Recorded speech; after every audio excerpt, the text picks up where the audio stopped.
মমতা ব্যানার্জি দেখুন, উদ্বিগ্ন একটা অন্য জিনিস। উদ্বিগ্ন কারণ আপনি এজেন্সি ব্যবহার করে আমার দলের অভ্যন্তরীণ জিনিসপত্র, আমার স্ট্র্যাটেজি, আমার যেখানে পার্টির অভ্যন্তরীণ বিষয়গুলো আপনি হাতিয়ে নিতে পারেন না। ইডিকে ব্যবহার করে ভোটে হারবেন জানেন। তৃণমূল কংগ্রেসের সাথে রাজনৈতিকভাবে না পেরে যে ইডি সিবিআই কে ব্যবহার করা।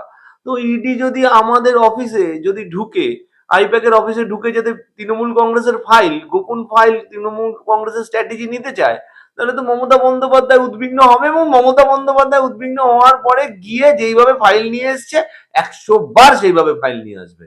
ইডি যদি তখন মনে হতো, ইডি অ্যারেস্ট করতে পারতো। ইডির মনে হয়নি, পরে গিয়ে বিজেপির চাপে, প্রথম কথা বিজেপির চাপে এই রেড গুলো হচ্ছে, এবং বিজেপির চাপে বিজেপির দেওয়া স্টেটমেন্ট এবং মানে ইডির দেওয়া স্টেটমেন্ট একই সময় দেখবেন, সময়টা দেখবেন প্রায় একই বয়ান, সময়ও কিছু 20 মিনিটে হেরফেরে।